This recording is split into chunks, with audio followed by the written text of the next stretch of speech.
everybody, and welcome back to another edition of the Christian Contrarian.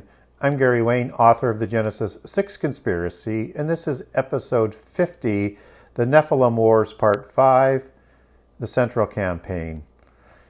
And I think you're really going to enjoy this episode today, because for me, at least from my perspective, and why I like the Central Campaign so much, is it starts to bring a lot more things into focus. And the clarity of connecting the dots in terms of the order of the battles that were taking place, or the orders of the campaigns, and a few other details come together in a way, if you're paying attention to the details that we're going to cover today, is going to start to make a lot more sense. So if you look at just the order of the campaign, where before they go into the desert, they're going to be attacked by the Amalekites, who are trying to wipe them from the face of the earth as hybrids backed by Rephaim, and wanting to usurp the covenant and the blessings and the Messianic prophecies. And then after the 40 years, they go back to Atharim, where they were so fearful of the embellished report of the evil spies that they didn't want to fight and go and take the land of the covenant. And so they went into the desert. So they went back and showed them that they could take that land that they were so afraid of one generation before. And as they move out of the wilderness, they're not going to continue into the covenant land and through the southern region of Philistines and Horim. They're actually going to go around to the Eastern Campaign, and they're going to deal with the Rephaim kings, and King Og, who had 60 cities under his control, so 5 Pentapolis city centers, or 12, at times 5 is 60, and Sihon had over 30, probably 40 would have been the number, using the Pentapolis as the sort of the multiplier there and the divider. And also the 5 Midianite kings, which forms a Pentapolis themselves, who through Keturah and Abraham also were hoping to wipe Israel from the face of the earth, and perhaps also usurping the same blessings and promises and covenants that were promised to Israel. And so then they cross into the Promised Land. And in the Promised Land begins the Central Campaign. And in chapter 46, we covered the mighty 7 nations in Jericho, and the Battle of Jericho, and who the mighty 7 nations were, and how we define the words that were used in the mighty 7, and how that came to play in Jericho. And we're going to pick up in the Central Campaign at Jericho, and going back for a little bit of a reminder of some of these special words that are used in the Bible to let us know further details of what's going on. And Jericho is the start of the Central Campaign. So in episode 46, we're talked about who the mighty 7 were as the Hittites and the Canaanites. So they were the only names other than Sidon, but Sidon's not listed in the mighty 7 in terms of who are occupying the covenant land. Hittites and Canaanites, with Heth being the son of Canaan, are the only 2 offspring of Noah and his sons that are listed in the table of nations. All the other Canaanite nations are hybrid nations, just as Numbers 13 describes, with all the different nations that included the Amalekites, who we talked about just a couple of minutes ago, but other Canaanite nations who do not have a patriarch listed in the table of nations. So other nations that are included in the 7 are the Girgashites, and the Amorites, and the Perizzites, and the Hivites, and the Jebusites. And we're going to be covering the Amorites and the Hivites and the Jebusites today in the Central Campaign. And that we should expect, with the details that are talked about in the Central Campaign, that they would have a similar military setup as the Pentapolis city-states of the Philistines or the Midianites or King Og that we talked about. And we're going to see that they actually do. And it's interesting sort of how it sort of comes together. And if you're wanting to review who the Mighty Seven are, go back to Deuteronomy 7 and Joshua 3:10, and you can read about and there are other passages, but for me, those are the ones that I tend to go to most often. And so when we looked at mighty, that was the word of the mighty seven of the nations that were greater than Israel. Mighty goes back to the Hebrew word atzem, which is rooted in etzem. And atzem with an A means powerful, strong, and the strength in their hands or their paws to actually crush bones. So when we're talking about the kings, we need to understand who the Rephaim are and who the hybrids are. So the hybrids are like the Canaanite nations or the Amalekites that were talked about, as opposed to the Malachim or the Rephaim or the Anakim, who are the bone crushers. So they are taller than the hybrids, but the hybrids are taller than the Israelites. And we talked about that in series past, that they were 7 to 9 feet tall as opposed to 9 feet and taller for the Rephaim. And that all of the kings in Psalms 135, 10 to 11 in Canaan were mighty kings. And again, mighty goes back to the word atzem and etzem.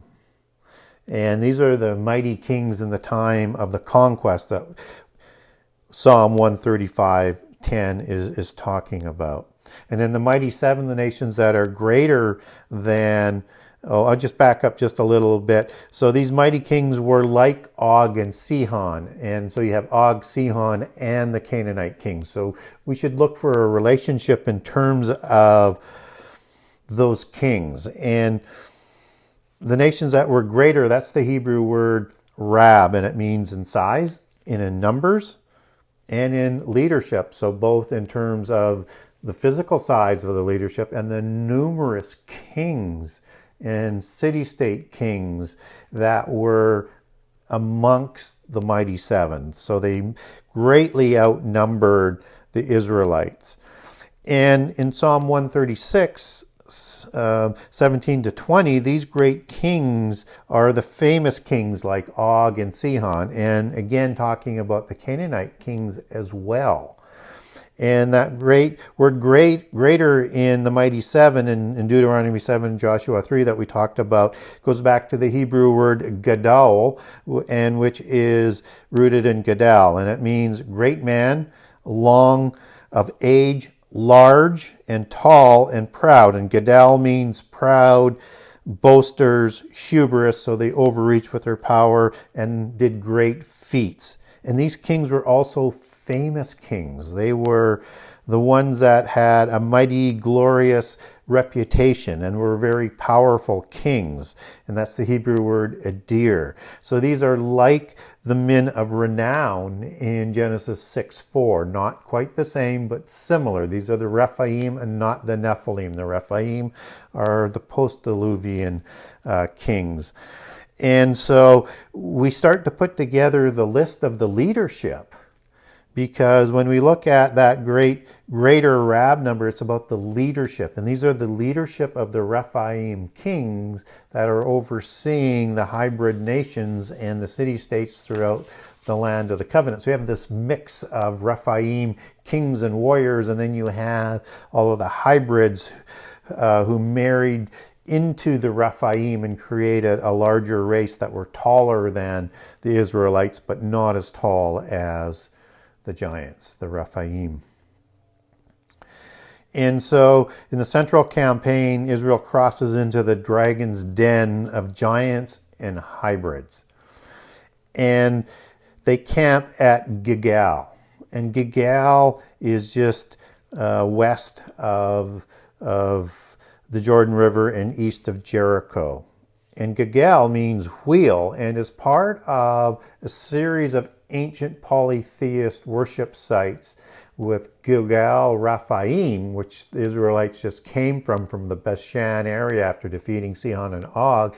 This is one of those sort of circular worship sites of pilgrimage of the ancient giant and Rephaim culture. Very, very important site and very, very important symbolism that Israel would camp there.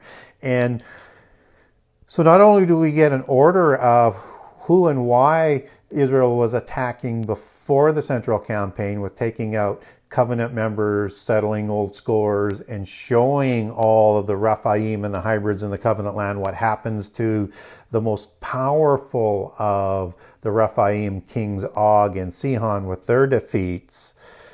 You have them camping in a symbolic way at one of their most holy sites.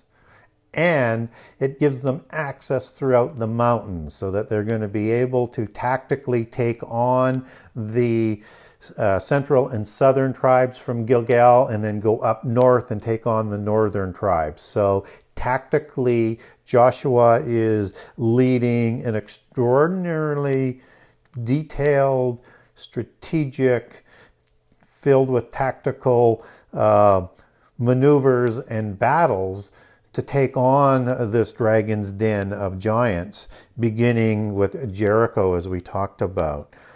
And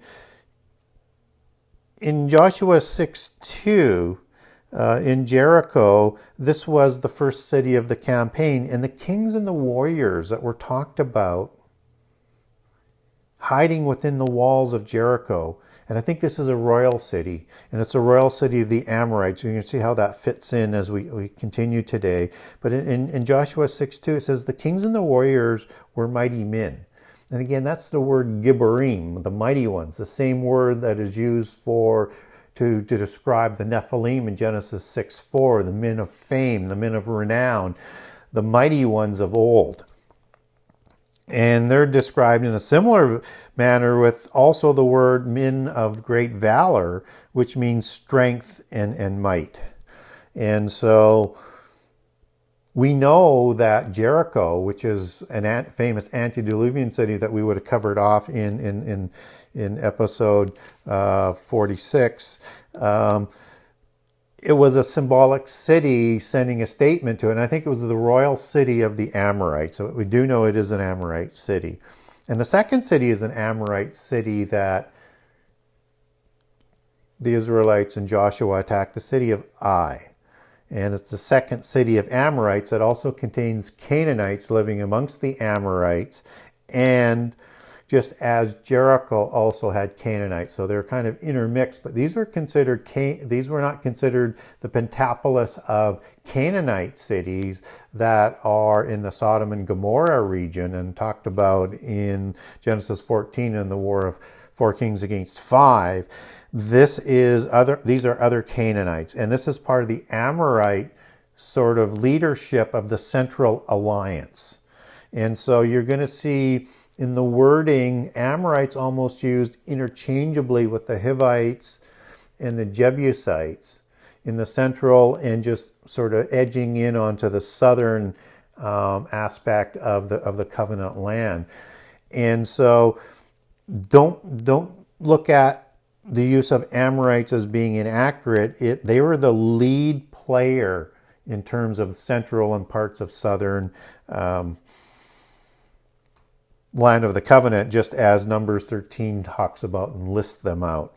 So Jebusites, Hivites, and Amorites are part of this central alliance, and we're going to see how this alliance works together after the fall of the city of Ai, the second city of the Amorites.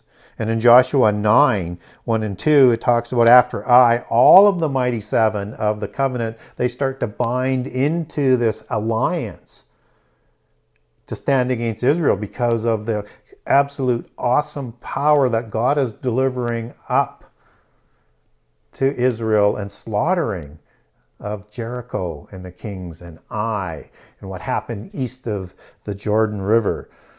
So they feel that they need to bind together, but one tribe does not. One tribe is the tribe of Gibeon, from the city of Gibeon. And Gibeon is they actually sue and make peace. And whether or not Joshua knew that they were Gibeonites as being Hivites, which they are, and we know they're Hivites in Joshua 9:3, 11:19, and 9:7. So we know they're Hivites, and they're also called Gibeonites because that's the city that they're from. The story that we get in the Bible, which I accept, says that he did not realize they were part of the people. They had deceived him, that they had come from somewhere else. But this is a powerful city of Hivites in the Central Alliance. And in Joshua 10:2, Gibeon is called a royal city of the Hivites, just as I think Jericho was the royal city of the Amorites. And so you have now all of the hybrid Rephaim-led kingdoms and pentapolises throughout the covenant line aligned, except together to take on Israel, but Gibeon decides not to. And Gibeon is a very powerful city-state as a royal city-state. So King Adonizedek of Jerusalem, and a Jebusite king, becomes very angry about Gibeon.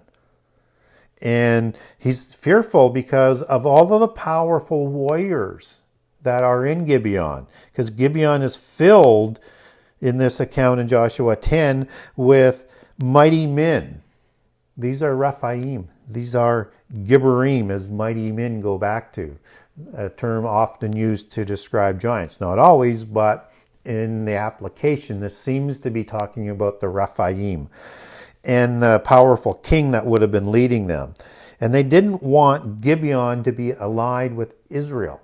That was how powerful, that they were afraid it might actually tip the balance. And instead of attacking Israel right away, the king of Jerusalem calls in his Jebusite pentapolis city-states and all the other villages with them to gather around Gibeon, to destroy Gibeon, because they don't want any help going to Israel to help them. They want to wipe Israel from the face of the earth. So they're so fearful of Gibeon, they're going to line up and attack them. And Gibeon is very, very fearful, but Joshua comes to the rescue. And he defeats all of the kings, including the king of Makkedah. And so you have King Adonizedek of Jerusalem. And I think Hoham of Hebron is a Jebusite that comes with him.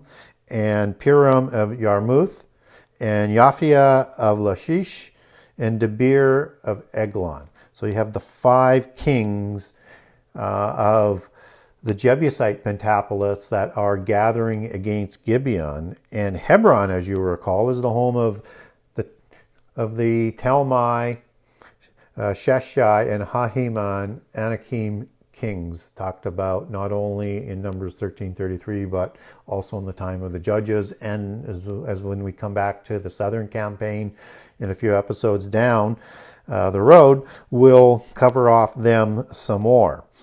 But this is the pentapolis city of Jebusites that are going to face off against Gibeon, and Joshua comes in and he chases them to Makkedah and slaughters all of the kings. And then after the battle of these 5 Jebusite kings, and understand that Jerusalem is never taken. So in the battles of the cities that Joshua is going to take thereafter, it's not going to include Jerusalem. And it was a very, very powerful city that was, as I'll talk about in detail in my new book, it was home of the remnant of the Hyksos, who are connected to the Rephaim and the hybrids, and was bolstered with powerful iron weapons and chariots and a fortress that was almost impossible to get in, except for the heroics of David and his men, who, over 400 years later will come in and take Jerusalem. But again, that's another terrific little story in the details, but we need to stay on track here, even though I'd love to cover that off right now. But we're going to stick with the central campaign and understanding the pentapolis city-states that were lined up in the central campaign that Joshua was taking on. So Joshua then goes and destroys cities of the Amorites and the Jebusites and the Hivites. And in Joshua 10:37, it lists not only cities before that and after that, but all the cities thereof. So he's taking out all of the cities that these 5 kings came from, except for Jerusalem, and destroying them like Ai and Jericho. And so cities that Joshua destroys that are listed are Libnah, Lachish, Gezer, Eglon, Hebron, Eglon, and Debir.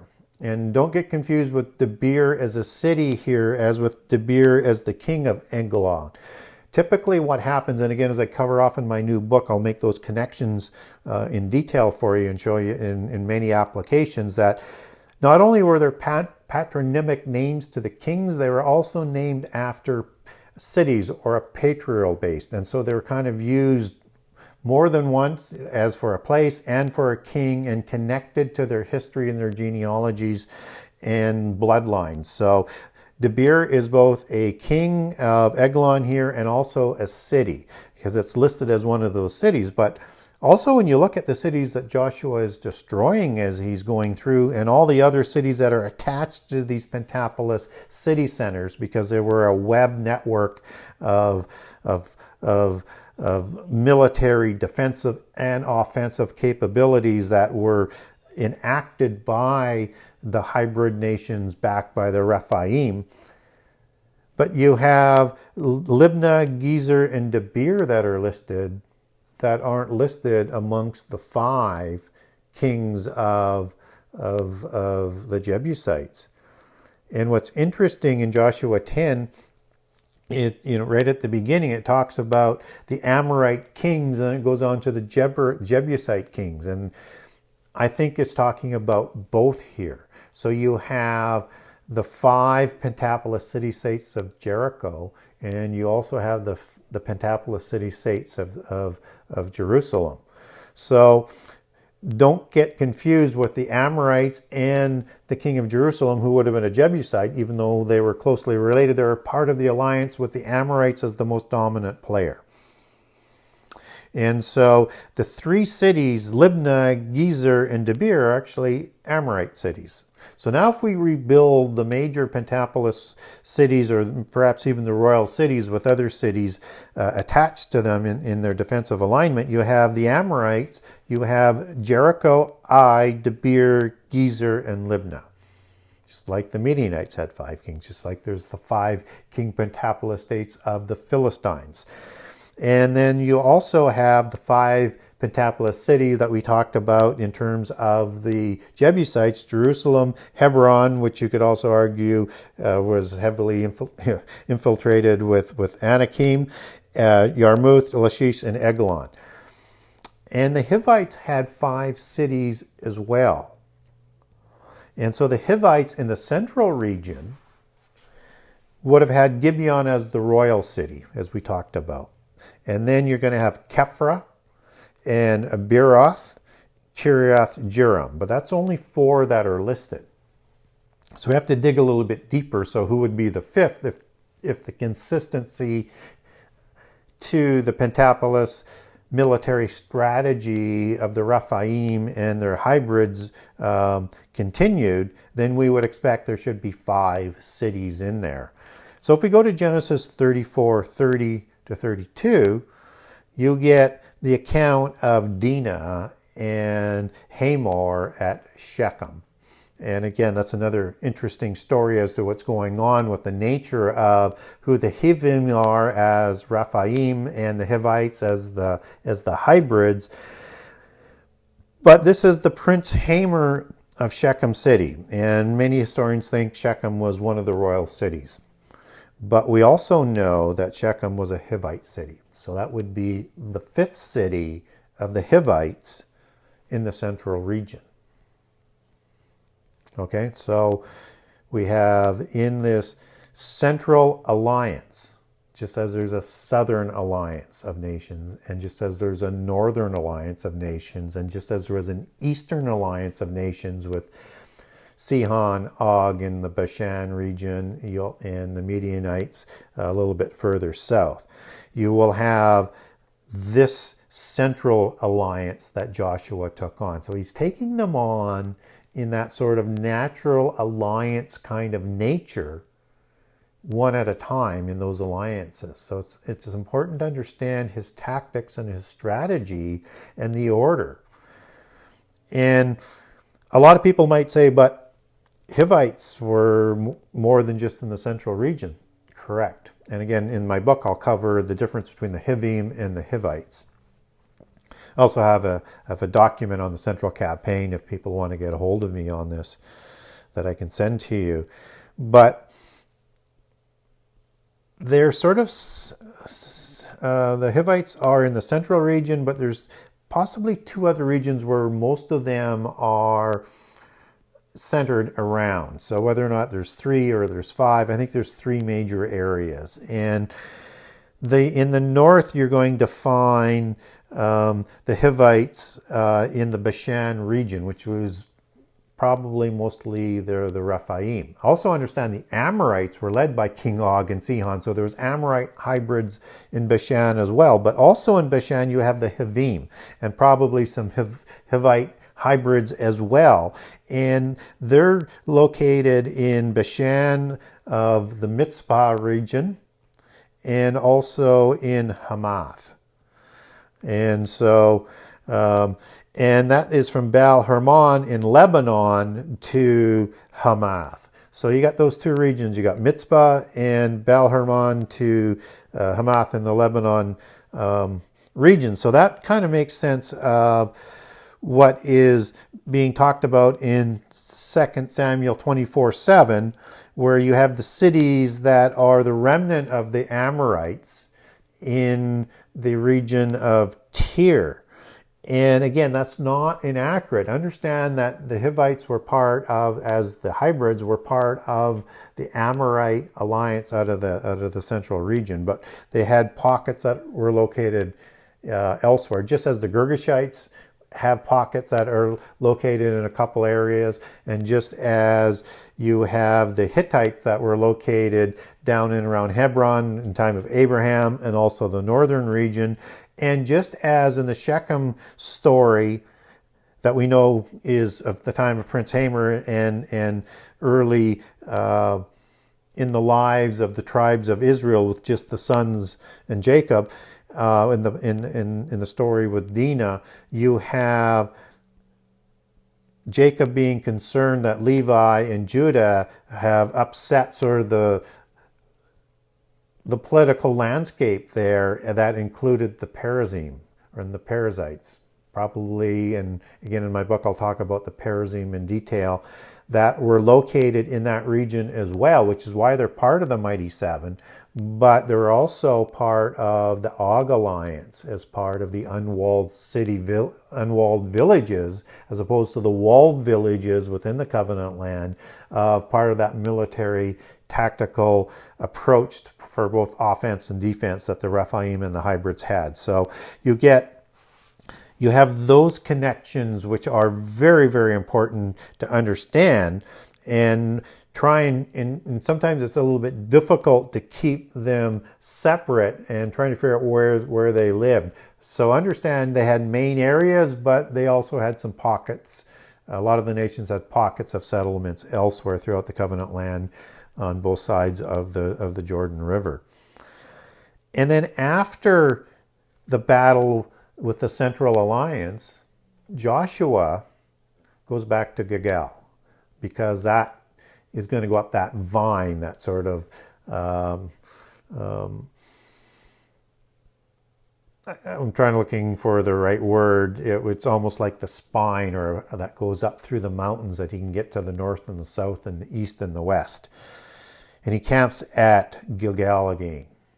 And then they start to prepare for the Northern Alliance.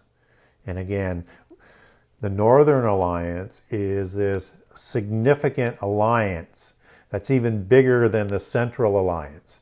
This is when it's talked about in Joshua 10 that all of the mighty seven came together, allied in common cause to destroy Israel. This is the largest portion. May not be the most powerful, because I think the south is even more powerful, but it is going to be a campaign of the most significant size of armies and kings that has never been seen before, taken on by one ragtag nation that just came out of the desert. So until next time, may God continue to bless you, and please get a hold of me anytime through my website at thegenesis6conspiracy.com if you have any questions or you want any more information on what we've talked about today. Thank you.